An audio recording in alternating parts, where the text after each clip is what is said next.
भूतनाशक बाबा सालों पहले माधोपुर और श्यामपुर के जंगल तक भूत प्रेत की कहानियां फैली हुई थीं।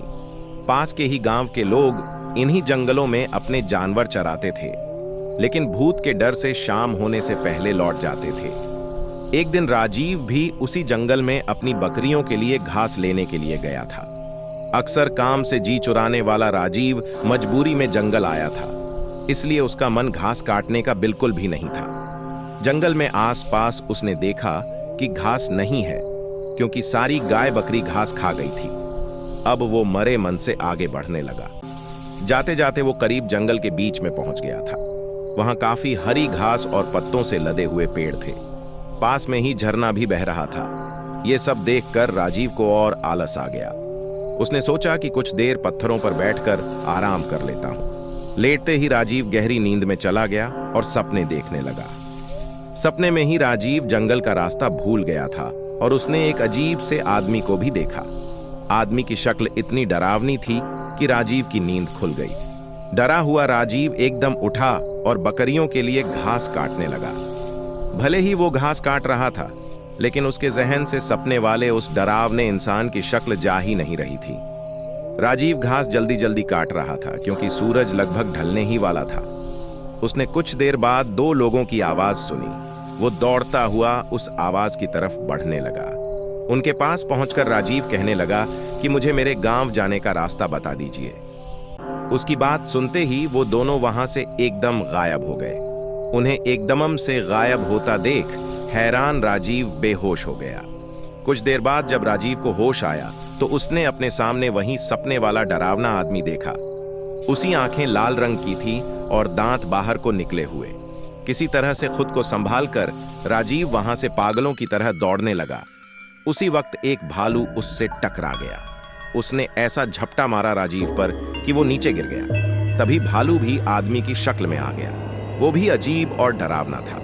हाथ टेढ़े मेढ़े, होंठ कटे हुए और पैर उल्टे थे। इधर जंगल में फंसे राजीव को कुछ समझ नहीं आ रहा था कि उसके साथ क्या हो रहा है। उधर उसके घर वाले परेशान हो रहे थे। रात के 10 बज चुके थे, लेकिन राजीव घर नहीं लौटा था। उसका भाई उसे ढूंढने के लिए जंगल की तरफ निकल गया। राजीव का भाई एक पैर से ठीक से चल नहीं पाता था, इसलिए मदद के लिए उसके माता पिता के साथ ही गांव के कुछ लोग भी निकल पड़े। जंगल पहुंचने के बाद सबने राजीव के भाई और मां को जंगल के बाहर के हिस्से में ही रुकने के लिए कहा और खुद टॉर्च और कुछ हथियार लेकर अंदर चले गए। करीब 3 से 4 घंटे तक सबने जंगल के चारों ओर उसे ढूंढा, लेकिन वो कहीं नहीं मिला। बस अब जंगल का अंदरूनी और घना हिस्सा ही बचा था। रात के 4 बज रहे थे, इसलिए सबने सुबह होने का इंतजार करने का फैसला लिया और कुछ देर जंगल में ही बैठ गए। सुबह होते ही सब आगे बढ़े और राजीव की तलाश शुरू की, लेकिन वो कहीं भी नहीं मिला। सब थक हार कर अपने अपने घर लौट आए। राजीव किसी एक कोने में भूख प्यास से तड़पता हुआ पड़ा था।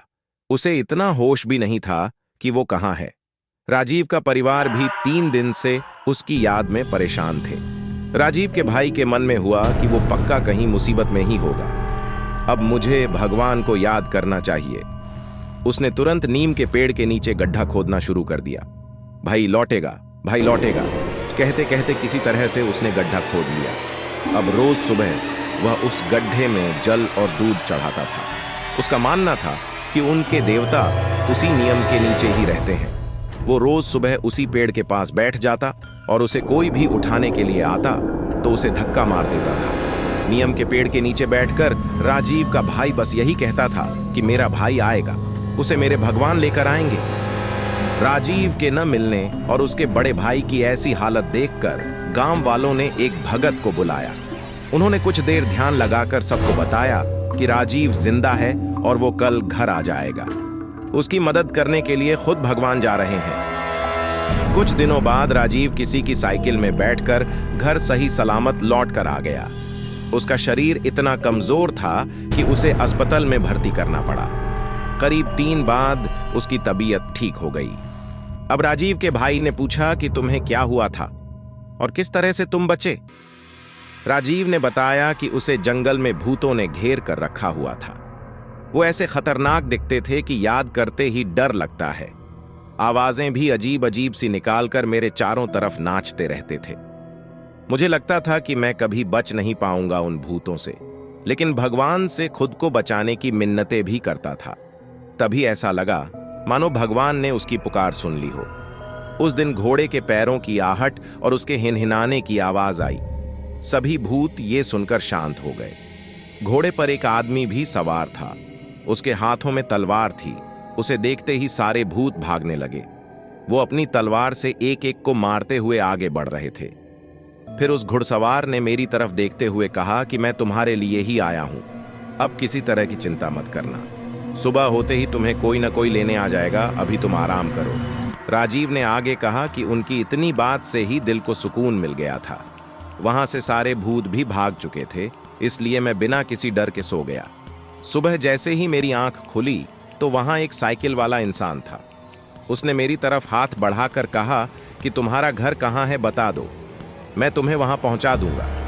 उसके बाद वो मुझे घर ले आया। बाद वो मुझे